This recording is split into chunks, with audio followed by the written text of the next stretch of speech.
Hi, Reds.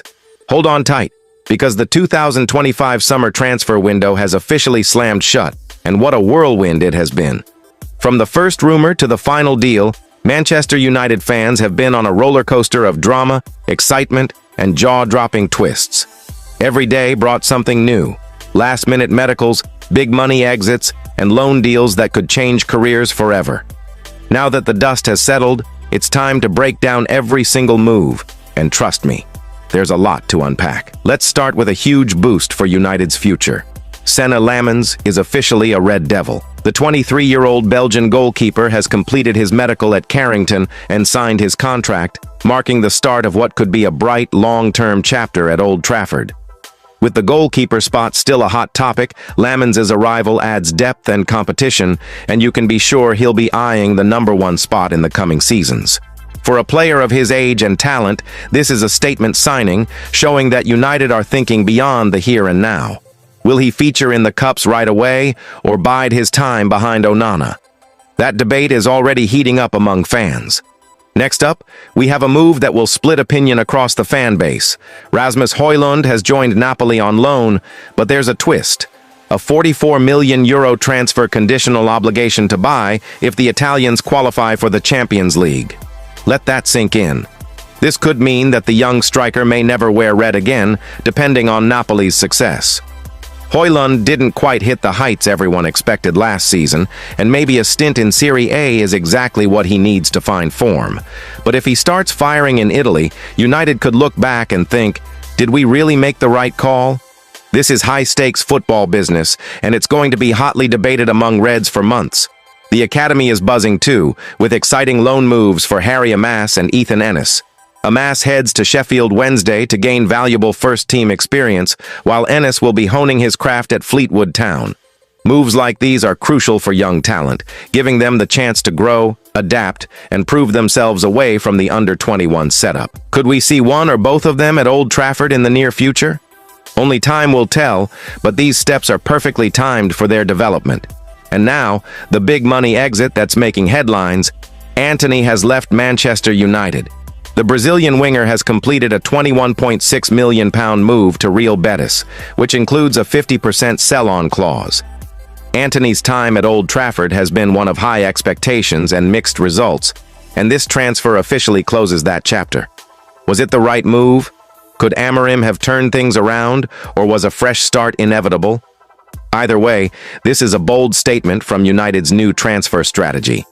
Finally, let's talk about Jadon Sancho, whose saga has kept us on the edge of our seats all summer. After months of speculation, he has completed a season-long loan to Aston Villa. This move is a make-or-break moment for the English winger, who once looked like the future of United's attack. Can Sancho rediscover the form that lit up Dortmund, or is this the end of his United journey?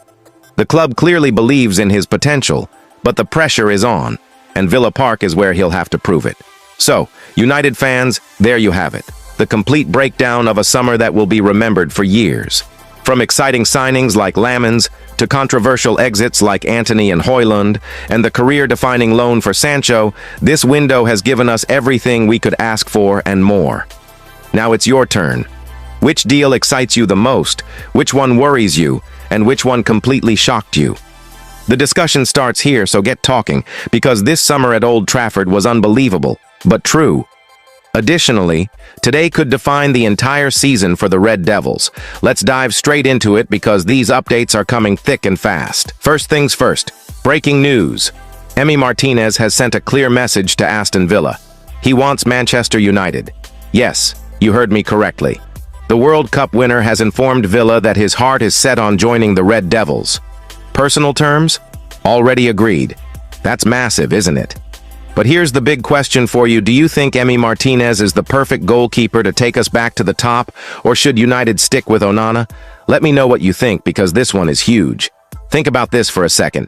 Martinez at Old Trafford, in front of the Stretford end, commanding the defense, bringing that sheer mentality and winning pedigree we've been crying out for. Does that not sound like a statement signing? United want a leader, and Emi is exactly that, a vocal, fearless shot stopper who knows what it means to win at the highest level. This could be the kind of move that transforms our backline. But of course, negotiations with Villa aren't straightforward. Do you think Villa will let their star man go this late, or will United pull off a deadline day masterstroke? Now, let's move to another massive breaking story, Jadon Sancho. Yes, the Sancho saga could finally come to an end today. Aston Villa and Manchester United are still in talks, but here's the twist: these negotiations are separate from the Martinez deal, yet somehow linked. How interesting is that? Villa wants Sancho, United want Emi. Could we see a swap-style arrangement, or will these deals remain completely independent? And here's the question: should United let Sancho go, or do you think Ruben Amorim could still bring out the best in him? This is one of those moments where you think about what could have been. Sancho came with so much hype, so much expectation, and now he's standing at a crossroads. If he says no to Villa today, his only other option could be outside Europe.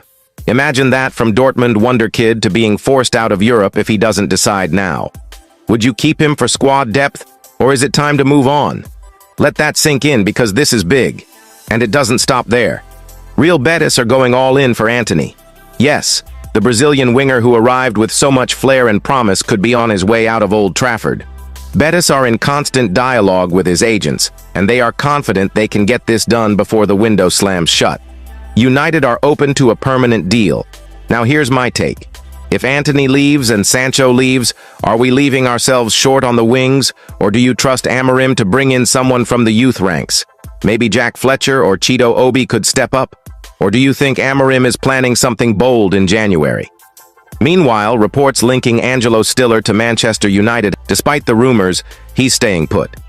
And honestly, I'm not too disappointed, because our midfield priorities should be elsewhere, right?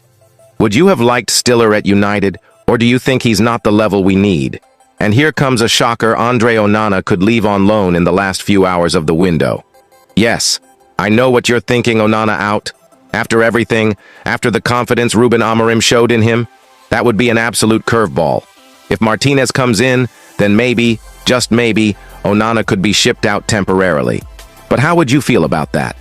Personally, I think Onana deserves another season to prove himself. But if Emi is in, can you really bench a World Cup winner? Do you back Amorim's ruthless decision-making if this happens?